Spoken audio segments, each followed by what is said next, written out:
China just pulled another all-out pirate elimination in the open ocean. It started in the summer of 2025 when a Chinese warship sliced through the Gulf of Aden. To her starboard, a massive oil tanker steamed slowly, bound for Europe. Then out of nowhere, the dots appeared. Pirates, Somali raiders, desperate, armed, and closing in. But this time they picked the wrong ship to stalk, because shadowing the tanker was one of China's most capable frigates, the Type 054A Jingtang, and within moments the calm of the ocean turned into a battlefield. From the deck, a Z-9 helicopter roared to life, blades chopping the air. Marines scrambled into rigid inflatable boats, weapons ready. Over loudspeakers came a warning in Somali, then English, then Mandarin. Stop your engines, drop your weapons, or you will be fired upon. The pirates kept coming. They fired a burst into the air. For the crew of the tanker, watching from behind locked steel doors, it was a nightmare. But then came the Chinese response. The Z-9 swooped low, releasing flares and firing warning bursts into the water. The frigate fired its deck gun, not at the skiffs but just ahead, sending towering plumes of water skyward. The message was unmistakable. Seconds later, the skiffs tried to turn, but it was too late. The Chinese Marines were already on them. Boarding teams hit the water, circled and cut off their escape. Within minutes, the pirates were disarmed, their weapons tossed into the sea, their hands bound with plastic ties. It was over, and the footage filmed by a crewman on the tanker and later released online showed it all.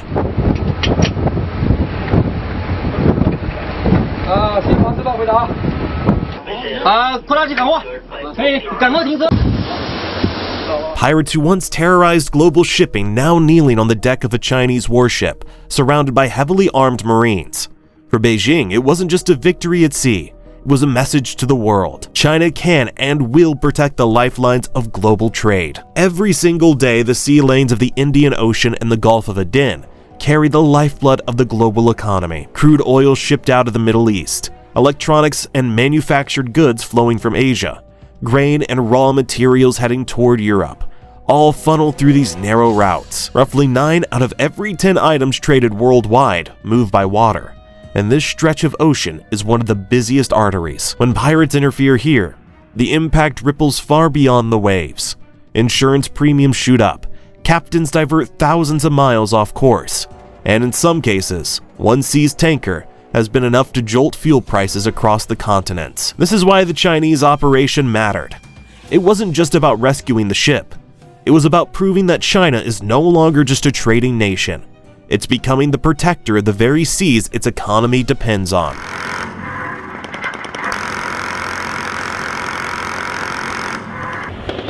Say the word pirates, and most people still imagine something out of Pirates of the Caribbean. Tricorn hats, cannons, treasure buried on islands. The reality couldn't be further from that fantasy. In the 21st century, piracy has looked more like men in speedboats with rifles and rocket launchers than anything from the history books. Off the Horn of Africa, especially, Somali groups built a reputation that shook global shipping. By 2011, they weren't just a nuisance, they were a crisis. More than 700 sailors were taken hostage that year alone, and international companies paid ransoms adding up to hundreds of millions of dollars just to get their people and ships back. International patrols, American destroyers, British frigates, Indian warships, even private security guards on tankers pushed piracy down after 2012. For years, attacks fell, but pirates never went away. They regrouped, adapted, and waited for the navies to ease off. And by 2023 and 2024, they were back. Reports from the International Maritime Bureau showed hijackings rising again, especially in the Arabian Sea and near Somalia. Kidnappings, ransoms, shootouts at sea, Western navies busy in Europe and the Pacific had quietly pulled back. The stage was set, and that's when China stepped in. For decades, China's navy was focused close to home, defending its coast, patrolling the South China Sea, and watching Taiwan. But starting in 2008, Beijing made a quiet but game-changing move. It joined the international anti-piracy patrols in the Gulf of Aden. At first, people laughed. China's ships were old, its navy was untested. But year after year, its deployments became more regular, more professional, and more capable Type 054A frigates, destroyers, supply ships. By the mid-2010s, China had escorted thousands of merchant vessels through the danger zone. By the 2020s, it had permanent naval facilities in Djibouti, just miles from Somalia. What once looked like an experiment had turned into something much bigger, the foundation of a blue water navy. And when piracy surged again, China didn't hesitate to crush it down.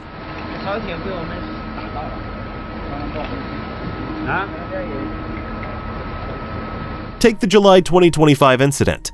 The Chinese frigate Jiangtan was already on patrol near the Gulf of Aden when distress calls came in from the Liberian-flagged oil tanker.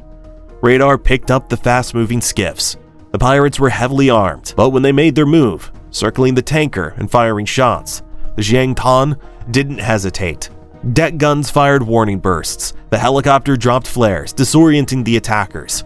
At the same time, the Marines moved in. The firefight the pirates expected never came. Instead, overwhelmed and outmatched, they surrendered. When the footage later surfaced online, pirates kneeling on the steel deck, weapons piled beside them, it went viral. Chinese state's media hailed it as proof of Beijing's responsibility. International shipping companies quietly expressed relief, and the Somali pirate camps got the message clearly that China was not a navy to test. The clash on the water was more than a single firefight. It symbolized a broader turning point. For hundreds of years, the world's sea lanes have been guarded in succession. First by the Portuguese, then the Dutch, later the British Empire, and more recently the United States. But in the 21st century, as Western attention drifts towards other regions, the Indian Ocean has become contested space, and China has stepped into this gap, determined to stake its claim. Every successful operation builds its claim as a security provider. Every crew rescued adds to its influence. Every pirate captured shows that Beijing can do more than just talk. And unlike Western navies, which often rotate in and out, China is building permanent roots. Its base in Djibouti, its supply deals with Oman and Pakistan. Its patrols stretch not just to Somalia, but across the Indian Ocean, even toward the Strait of Hormuz. For the sailors rescued in July, the relief was overwhelming. One Filipino crewman, speaking to reporters later, said, "We locked ourselves in the citadel and waited. We could hear gunfire outside. We thought this was the end. Then we saw the helicopter. That's when we knew we were saved."